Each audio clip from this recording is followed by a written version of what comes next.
ವರ್ಷದಿಂದ ದೇಶದಲ್ಲಿ ಅಮೃತ ಕಾಲ ಬಂದಿಲ್ಲ, ಬರ್ಬಾದ್ ಕಾಲ ಬಂದಿದೆ. 2024ರ ಲೋಕಸಭಾ ಚುನಾವಣೆಯ ಪ್ರಣಾಳಿಕೆಯನ್ನ ಎಐಸಿಸಿ ಅಧ್ಯಕ್ಷ ಮಲ್ಲಿಕಾರ್ಜುನ್ ಖರ್ಗೆ ಬಿಡುಗಡೆ ಮಾಡಿದ್ದಾರೆ.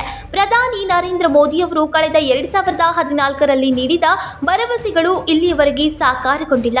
ಆದ್ದರಿಂದ ಈ ಬಾರಿ ದೇಶದ ಜನರು ಬದಲಾವಣೆ ಬಯಸ್ತಾ ಇದ್ದಾರೆ ಎಂದು ಶುಕ್ರವಾರ ಕಾಂಗ್ರೆಸ್ ಭವನದಲ್ಲಿ ಸುದ್ದಿಗೋಷ್ಠಿಯಲ್ಲಿ ಕಾಂಗ್ರೆಸ್ ವಿಧಾನ ಪರಿಷತ್ತಿನ ಸದಸ್ಯ ಬಿಕೆ ಹರಿಪ್ರಸಾದ್ ಹೇಳಿದರು.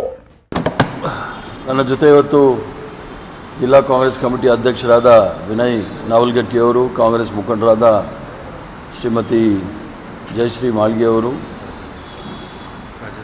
ಮತ್ತು ರಾಜೇಂದ್ರ ಪಾಟೀಲರು ಮತ್ತೆಲ್ಲ ಕಾಂಗ್ರೆಸ್ ಪಕ್ಷದ ಕಾರ್ಯಕರ್ತರು. ಇವತ್ತಿನ ಮೂಲ ಉದ್ದೇಶ 2024 ಲೋಕಸಭಾ ಚುನಾವಣೆ ವಿಚಾರದಲ್ಲಿ ನಾವೀಗಾಗಲೇ ಕಾಂಗ್ರೆಸ್ ಪಕ್ಷದ ಅಧ್ಯಕ್ಷರಾದ ಮಲ್ಲಿಕಾರ್ಜುನ್ ಖರ್ಗೆ ಅವರು ನಮ್ಮ ಪ್ರಣಾಳಿಕೆಯನ್ನು ಬಿಡುಗಡೆ ಮಾಡಿದ್ದಾರೆ. ಈ ಚುನಾವಣೆಯ ಪ್ರಮುಖವಾದ ಅಂಶ ನರೇಂದ್ರ ಮೋದಿಯವರು 2014ನೇ ಇಸ್ವಿಯಲ್ಲಿ ಚುನಾವಣೆ ಸಂದರ್ಭದಲ್ಲಿ ಹಲವಾರು ಭರವಸೆಗಳನ್ನು, ಘೋಷಣೆಗಳನ್ನು ಸಹ ಈ ಒಂದು ದೇಶದ ಜನತೆಗೆ ನೀಡಿದರು. ತದನಂತರ ಸುಮಾರು 2-3 ವರ್ಷಗಳಿಂದ ಜನಗಳಿಗೆ ಅಮೃತ್ ಕಾಲ್ ಅನ್ನೋ ವಿಚಾರದಲ್ಲಿ ಜನರಿಗೆ ಒಂದು ವಿಶ್ವಾಸವನ್ನು ತುಂಬಲಿಕ್ಕೆ ಪ್ರಯತ್ನ ಮಾಡ್ತಾ ಇದ್ದಾರೆ.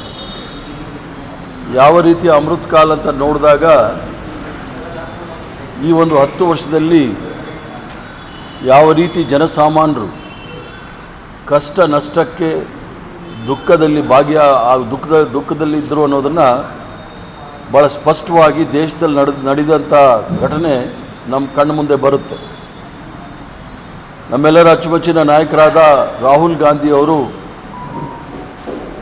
ಒಂದು ಕನ್ಯಾಕುಮಾರಿಯಿಂದ ಕಾಶ್ಮೀರವರೆಗೂ ಭಾರತ್ ಜೋಡೋ ಯಾತ್ರಾ, ಮತ್ತೊಂದು ಮಣಿಪುರಿಂದ ಹಿಡಿದು ಮುಂಬೈವರೆಗೂ ನ್ಯಾಯ ಯಾತ್ರಾ ಅಂಥೇಳಿ 2 ಯಾತ್ರೆಯ ಮೂಲಕ ಸುಮಾರು 10,000 ಕಿಲೋಮೀಟರ್ನಷ್ಟು ಪಾದಯಾತ್ರೆಯ ಮೂಲಕ ರಾಷ್ಟ್ರದ ಉದ್ದಗಲಕ್ಕೂ ಸಹ ಜನಸಾಮಾನ್ಯರ ಕುಂದುಕೊರತೆಗಳನ್ನು, ಅವರ ಅನಿಸಿಕೆಗಳನ್ನು ಆಲಿಸಿ ನಾವು ಈ ಒಂದು ಪ್ರಣಾಳಿಕೆಯನ್ನು ತಯಾರು ಮಾಡಿದ್ದೇವೆ. ಆದ್ದರಿಂದ ಪ್ರಣಾಳಿಕೆಯ ಮೂಲ ಅಂಶ, ಶೀರ್ಷಿಕೆ ಏನು ಅಂತಂದರೆ, ಯಾವ ಅಮೃತ್ ಕಾಲ ಅಂತ ಇದ್ದರೂ ಅದು ಅನ್ಯಾಯ ಕಾಲ ಆಗಿರ್ತಕ್ಕಂಥದ್ದು. ನಾವು ಈ ಒಂದು ಅನ್ಯಾಯ ಕಾಲವನ್ನು ಬದಿಗೊತ್ತಿಸಿ ನ್ಯಾಯವಾದ ಕಾಲವನ್ನು ಒದಗಿಸಲಿಕ್ಕೆ ಪ್ರಯತ್ನ ಮಾಡ್ತೇವೆ ಮತ್ತು ಕಾರ್ಯಕ್ರಮಗಳನ್ನು ಸಹ ಹಮ್ಮಿಕೊಂಡಿದ್ದೇವೆ. ಇದರ ಮೂಲಕ 5 ನ್ಯಾಯಪತ್ರವನ್ನು ಹೊರಡಿಸಿ ಅದರಲ್ಲಿ 5 ಅಂಶಗಳನ್ನು ನಾವು ಭಾಳ ಪ್ರಮುಖವಾಗಿ ಹೇಳಿದ್ದೇವೆ. ಒಂದು, ಯುವಕರಿಗೆ ನ್ಯಾಯ ಸಿಗ್ತಕ್ಕಂಥದ್ದು. ಮತ್ತೊಂದು, ಪ್ರತಿಯೊಬ್ಬರಿಗೂ ಸಹ ಸರ್ಕಾರದಲ್ಲಿ ಭಾಗಿದಾರಿ ಮತ್ತು ಮಹಿಳೆಯರಿಗೆ ನ್ಯಾಯ ಸಿಗ್ತಕ್ಕಂಥದ್ದು. ಮತ್ತು ಕೃಷಿ ರೈತರಿಗೆ ನ್ಯಾಯ ಸಿಗ್ತಕ್ಕಂಥದ್ದು. ಕಾರ್ಮಿಕರಿಗೆ ನ್ಯಾಯ ಕೊಡ್ತಕ್ಕಂಥ 5 ನ್ಯಾಯಪತ್ರದಲ್ಲಿ ಸುಮಾರು 25 ಅಂಶಗಳನ್ನು ಒಳಗೊಂಡಂಥ 48 ಪುಟಗಳಿರ್ತಕ್ಕಂಥ ಈ ಒಂದು ಪ್ರಣಾಳಿಕೆಯನ್ನು ಬಿಡುಗಡೆ ಮಾಡಿ ಜನಸಾಮಾನ್ಯರ ಆಶೋತ್ತರಗಳನ್ನು ಈಡೇರಿಸ್ತಕ್ಕಂಥ ಒಂದು ಭವ್ಯವಾದ ಸುಂದರವಾದ ಪ್ರಣಾಳಿಕೆಯನ್ನು ಘೋಷಣೆ ಮಾಡಿದ್ದೇವೆ. ವಿನೋದ್ ಕೋಲ್ಕಾರ್, ಕನ್ನಡಮ ನ್ಯೂಸ್ ನೆಟ್ವರ್ಕ್, ಬೆಳಗಾವಿ.